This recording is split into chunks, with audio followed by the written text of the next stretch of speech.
Magandang oras mga katiats, mga kababayan. Well, ito na naman tayo. Ang bidyong ito ay hindi gaanong pinapalabas ito.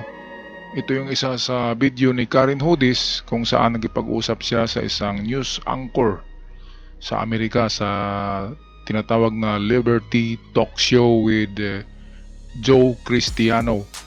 At ang pinag-usapan nila dito ay magigimbal kayo. Totoo palang si Jose Rizal talaga ang may-ari ng 600,000 metric tons na gold na pinamana kay FM. At ang sadya talaga ni Jose Rizal pala ay para talaga ito sa Pilipinas. Ito yung totoong gold for humanity. Ngayon na ipasa ito kay Marcos, kaya ang gold na ito ay gold for humanity talaga. Ang 600,000 metric tons na gold bars na diniposito ni Jose Rizal sa isang bangko dito sa Asia at pinangalanan ito na The Gold for Humanity. At nagkakataon lang na talagang si Jose Rizal ay bilib na bilib kay Marcos. Pareho silang patriot, kaya sa kay Marcos niya pinamana ang mga ginto na ito na dapat talaga ibibigay o ipamahagi o gawing proyekto para sa pag-unlad ng Pilipinas. Well, narito ang talk show na ito, ang Liberty Talk Show sa Amerika, hosted by Joe Cristiano with Karen Hodis. In Talk Radio, your host, Joe Cristiano. Welcome everyone to yet another edition of Liberty Talk Radio. Today it is our pleasure to introduce as our guest Karen Hodis. Karen studied at the University of Yale, law, and also economics at the University of Amsterdam. She worked at the Export-Import Bank, and also she was in the legal department for the World Bank. She became a whistleblower, basically, I guess is the term to use for it, and now is an advocate, and she remains vigilant in her efforts to correct the global monetary system, which she asserts is on the way to collapse. Karen, thank you so much for being on our program this morning. Where is this gold? Physically, a lot of it is buried in the Philippines. And do you remember that Typhoon Haiyan? That was an excuse for the U.S. military, who were saying that they were trying to help the Philippines. No, they went and they guarded that area where a lot of those reserves are buried. But it's also in 600,000 metric tons are in the Central Bank of the Philippines, and there are also scattered smaller deposits, but the bulk of it is in the Philippines. And by the way, some people were telling me that there were secret military transports of some of that gold, and that the gold is very heavy, and some of the helicopters were falling down. And so what I did was I filed claims, and that gold is insured. And one of the insurance companies is Liberty Mutual. I spoke yesterday to a representative of Liberty Mutual. Okay, now why is all this gold from Fort Knox or from wherever wherever it's supposed to be in the United States? Why is it in the Philippines? Good question. Because there is a man named Jose Rizal, who used to be something called the Black Pope. Oh. The Black Pope is the head of the Jesuits, the Superior General. Ako'y interrupt sandali. Itong si Karen Hodis ay hindi pwedeng binayaran lang ito ng mga Marcos para gagawa-gawa ng kwento. Kasi ito isang whistleblower sa Amerika. At hindi lang yan, kung tingnan natin ng kanyang education, ay dalawa yung degree niya eh. Isa yung attorney siya sa Yale University, at meron pang isa na nabanggit kanina. At hindi lang yan, siya yung legal counsel ng World Bank during sa kanyang term. At dito sinabi niya talaga na itong 600,000 metric tons pala ay galing kay Jose Rizal. Ayun nga, kaya tinanong ni Joe Cristiano, saan ba galing ang gintong yan? Kay Jose Rizal pala talaga yan, galing sa Vatican. Okay, at napunta sa Central Bank of the Philippines At merong karugtungang video na ito, ang iskandalo ng 400,000 metric tons, iskandalo ng gobyernong Pinoy, yung Pinoy Aquino, na nagpuslit ng mga ginto na ito, kaya nagkawatak-watak ang mga gintong ito. At ang natira diyan sa Central Bank ay nasa 120,000 metric tons na lang. Hindi na 400,000 metric tons. Okay, yun ang ating antabayanan. Yung ipalabas natin by next day, ang Philippine Scandal ng Philippine Gold Reserve. Kung sino talaga ang mga magnanakaw niyan. Okay, so patuloy tayo sa kwentuhan nila Joe Cristiano at Karen Hudes tungkol sa itong 600,000 metric tons. Why all this gold in the Philippines? Bakit daw narito sa Pilipinas, sabi ni Joe Cristiano? So ito ang sagot ni Karen Hudes. Hindi naman ito tinuturuan ng mga Marcos kasi ito'y whistleblower ng Amerika at reformist at gusto niyang magamit sa world reset, magamit na itong mga ginto na ito na mag-back up ng currency. Meron talagang napakalaking kontrobersiya ang mga gintong yan. Kasi hinahawakan niya ng makapangyarihang tao sa panahong ito sa buong mundo at hindi pa pinapagamit sa Pilipinas. Yan ang diyan. Tinatawag na shrouded in secrecy. Okay, patuloy tayo sa video. Of the Jesuits. And he was from the Philippines. He's actually the nephew of Queen Victoria. Ito, balikan natin to. Who used to be something called the Black Pope. The Black Pope is the head of the Jesuits, the superior general of the Jesuits. And he was from the Philippines. He's actually the nephew of Queen Victoria, I believe, of Queen Elizabeth. His father was a twin brother of Queen Victoria, and he was a very active fellow. He's actually the father of Hitler, had an illegitimate child with a German woman, and so he's the father of Hitler. Oh my He's goodness. also he's This sounds so fantasy and stuff. It really does. He's also You the can't father- make this stuff up, Karen. You know that. You cannot make this stuff up. He's the father of General Yamashita, who went around gathering the gold between the world wars. Yes? Okay. Yes. Wh- wh- Okay, so Okay. Yeah. the I'm sorry. Vatican trusted him with the Vatican's gold. What is this gold? This is gold from the Spanish conquistadors. This is gold from the Aztec gold. This is gold from Teka, grabe, mababaliw na ako dito. Ang dami palang pinanggalingan ng mga gintong ito. Pati yung Aztec gold, pati yung historical gold ng Spain. Kasama pala yun sa mga gintong yung sinasabing mayroong 1.6 million metric tons na ginto na yun ang hawak ni FM na ikinalat sa buong mundo ang pagdeposito nito. Grabe, sabi nga ni Joe Cristiano ay you can't make it up, Karen.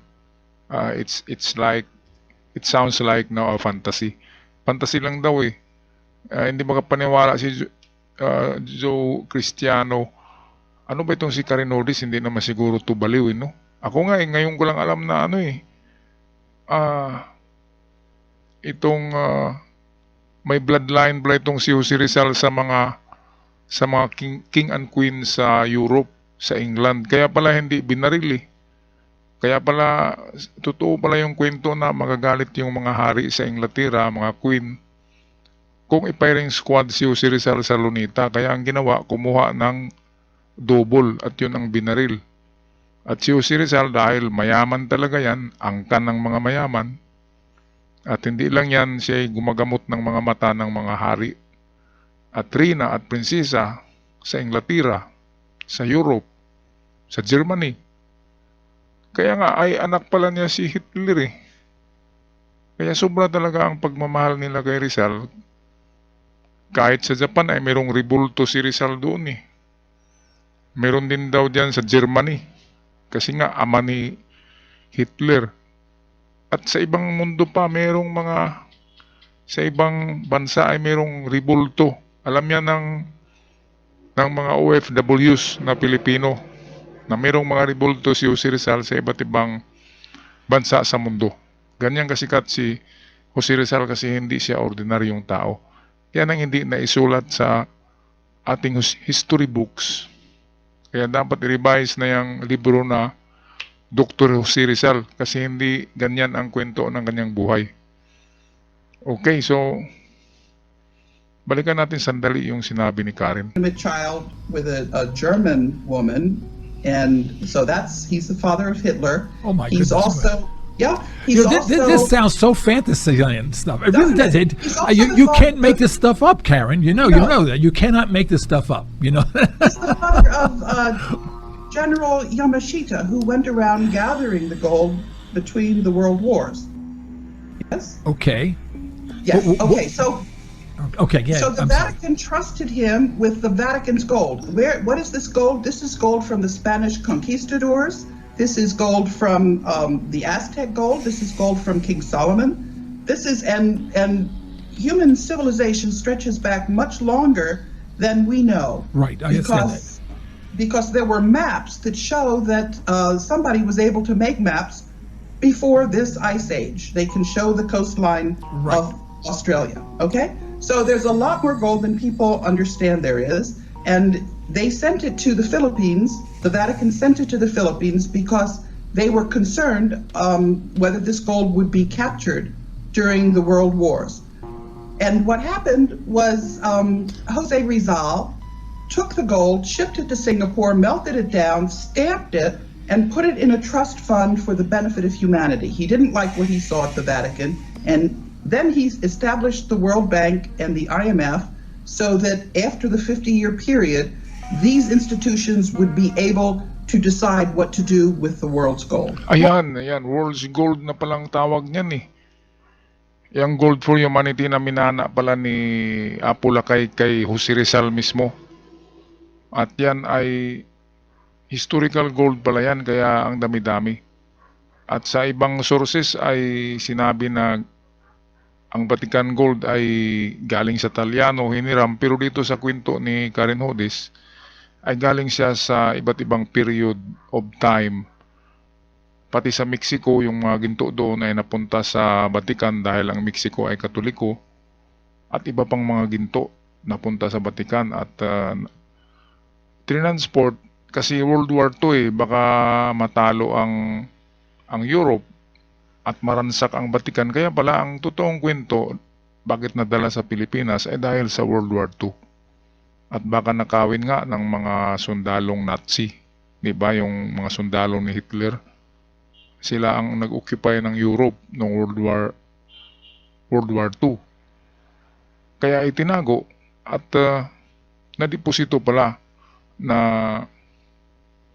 Trust Fund for Humanity sa Singapore. Yan ang sabi ni Karen Hodis.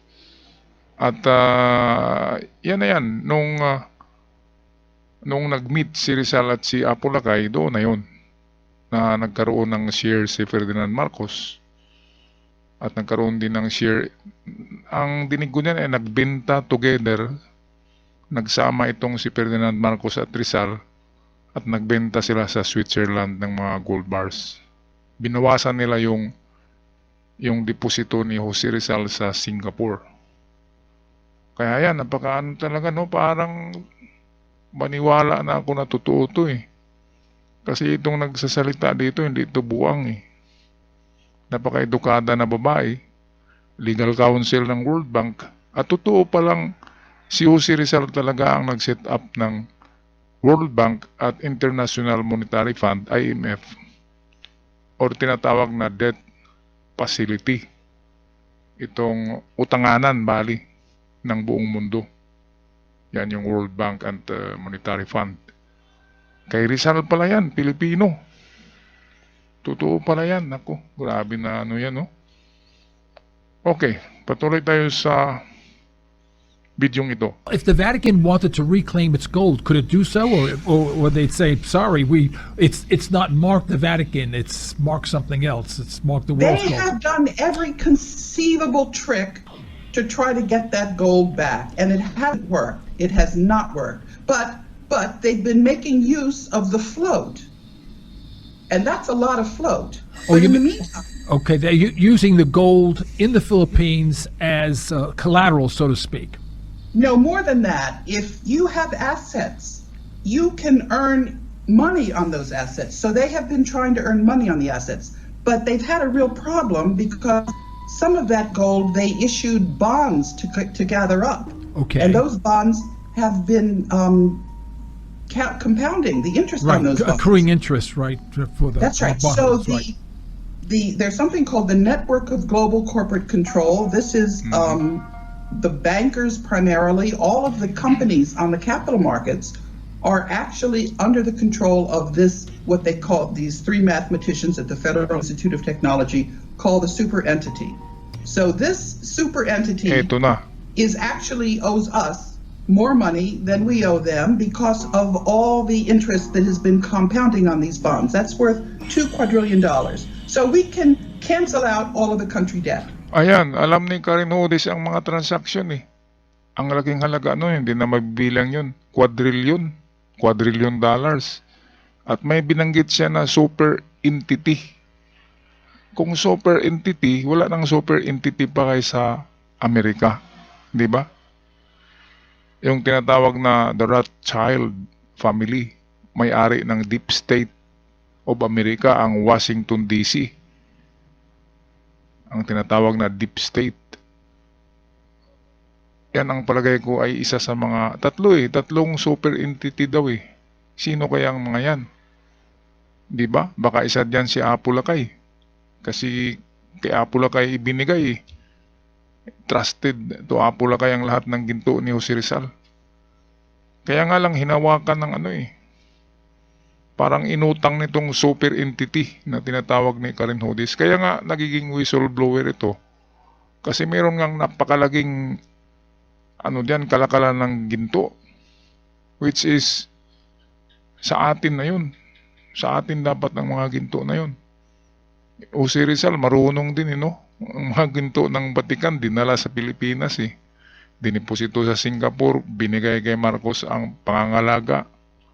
Grabe. Ang galing ng mga natin mga patriots, Jose Rizal, Apo Lakay. Sana sa susunod na henerasyon may susulat na sa libro yan na baguhin yung kwento tungkol kay Apo Lakay. Baguhin yon. Kasi maling-mali ang pagkasulat sa libro tungkol kay Apo Lakay. Okay, tapusin na natin itong video. Let me repeat what you just said. $2 quadrillion. That's $1,000 trillion. Yes, and these numbers are astronomical. And let me tell you what I did. That's from here to Pluto somewhere. That's right. And let me tell you what I did.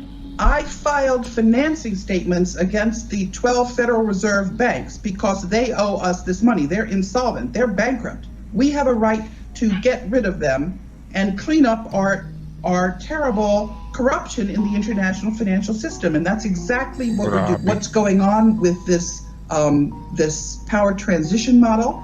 When I got my statement on the UK Parliament website, and I got actually 3 statements up, and the third statement was together with a UK whistleblower named Elaine Colville. Once that happened, this power transition model predicted that we were going to have coalitions that would take back the rule of law in the...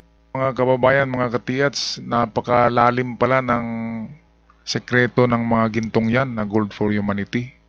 Mirong humawak, mirong umutang, mirong super entity na humahawak niyan. Yan nga ang sabi ni Apo Lakay na ang kanyang mga kayamanan ay nakalagay sa blind trust. At hindi lang daw blind trust yun, kundi talagang sobrang blind trust. Kung blind trust medyo malabo, di ba? Malabo kasi hindi naman talaga yung kay Apo Lakay pala. Galing lahat yun kay Jose Rizal. and then nadagdagan ng Yamashita Treasures, kaya may kunting ano doon, si Apo Lakay, may kunting share, kasi ang pinakamarami ay galing talaga kay Jose Rizal, galing sa Vatican.